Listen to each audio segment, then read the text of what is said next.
welcome to another exciting and adventurous edition of Explore Richland. I'm Mark Ingham, Cable Production Specialist for the City of Richland.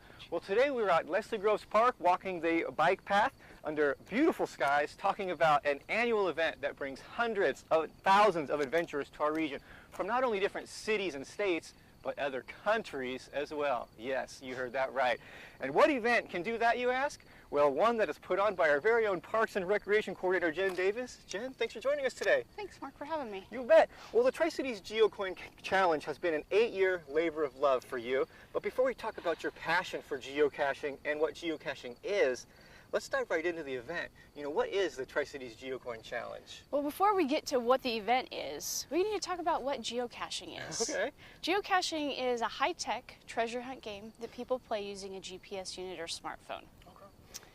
So what we've done with this event is we've turned it into a ultimate gathering of geocachers. It's a weekend event. Actually, it's turned into 4 days now, starting on Thursday. People will come and do a variety of different activities throughout those 4 days. So it begins on Thursday with a lab cache event, and then Friday we have our meet and greet, and that's out at Sacagawea State Park. Saturday is our main event, and where we'll have hundreds of people come out and participate in our Geocoin Challenge. Perfect.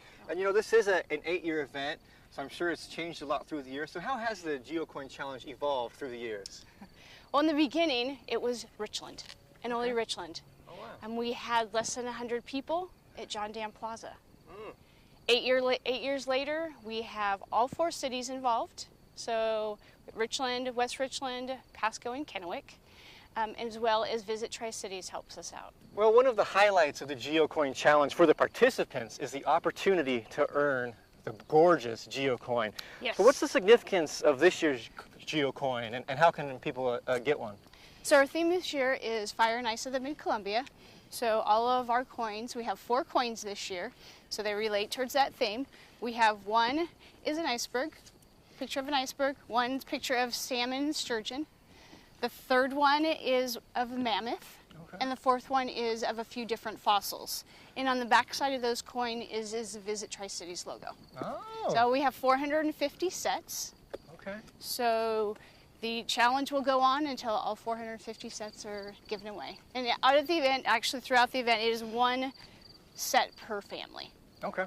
And I was curious how they're able to earn and what kind of tasks do they have to complete? So we have a passport. Okay. And this passport consists of 32 brand new geocaches.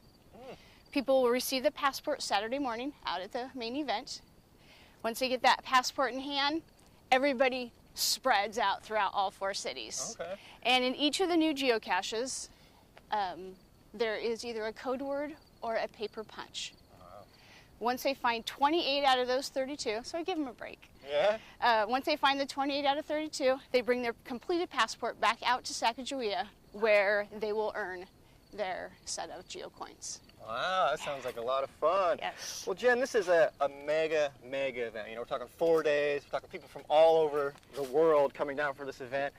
And I'm wondering if this is a good event for, you know, new geocachers or maybe even beginner geocachers. Yes, Yeah? it is. It's actually the best event because you're not going out by yourself trying to find a geocache. Our Friday event is a meet and greet. Okay. And at the meet and greet, it's just like it says, it's a great way to meet new geocachers. You can carpool with people. You could do caravans to get to the caches. We will have a Geocaching 101 booth just set up. So for people who do have questions, great opportunity for them to meet new geocachers as well as learn about geocaching. Well, and speaking of beginners, let's go ahead and give a quick and brief geocaching tutorial. So what equipment is needed and how do you track down caches? So you need a GPS unit or a smartphone. Okay. So if you have a smartphone, that's the easiest way to go these days. So you can go to your app store and download the geocaching app. Okay. There are several different ones, but geocaching.com is the best one just to get yourself familiar with what's going on. Once you have it downloaded, you have to actually make yourself an account. Okay. So once you have your account name, you're ready to go. Okay. You log into your app, and look for your first cache. And it just brings up like a Google map type thing, and all the caches are pinpointed out on the map for you? It does. It's actually crazy when you go onto the app and zoom out and see how many caches are really in the Tri-Cities. Yeah. Or in the world, for that matter. Right. Yeah. Okay, and then so what do you do? You see you're looking at that map, you see all the different points, you find some ones that are close to you, then you click on one, and what does it tell you about it? So here we have one. We have one fairly close to us. Okay. Just click on it. Okay. It brings up the name and shows us how far away. So we're about 200 feet from it. Okay. You press the start button right there. We're about 120 feet. It tells you the difficulty, the terrain, and the size. So it's a medium size, so possibly one that's decent for kids. So you can do it so you have your compass up, and that arrow is right there, 38 feet that way. Oh, so it is telling you it's 38 feet that way. It's not just 38 feet anywhere. It's telling you it's this direction now. Okay. That arrow. So it doesn't look like we're going to really want to walk that direction, kind of headed towards some tall grass and whatnot, but exactly. You know a couple hints about some geocaches. So there's a trigger here. What is it? So what I tell people is when they get to about 25, 30 feet, we already have a clue which direction is. So stop looking at your phone. Now look around. What do we see? Yeah. Well, there looks like there's a little trail, right? Okay. A little geo trail that's formed. Let's do this. So all right, let's so we're going to head up this trail. Now it shows us we're about 23 feet. So since we do have a cloudy day and we are under a tree, we're still pretty close, right? So if we just start looking around. Yeah, this is where it gets really challenging, because it could be in that, I mean, it could be anywhere, up, down, exactly. left, right. It could be hanging in the tree, it could be down there, it could be around there. But is there something around this area that looks like humans did something? Like some humans. So, I know, right? Look, you know, maybe this. It's got some plastic on it. It does right? have some plastic on it. It's got plastic, so this is a kind of a... So we can see that there's a line. Oh yeah, and look at this. Okay. Sweet. And there you have it. Okay. Well, Jen, what turns you on to geocaching, and what about it has kept you so passionate through the years? Oh, I love introducing it to new families.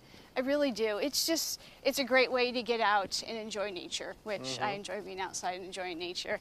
So being able to get little ones out, and they can start when they're 5 years old, get them out.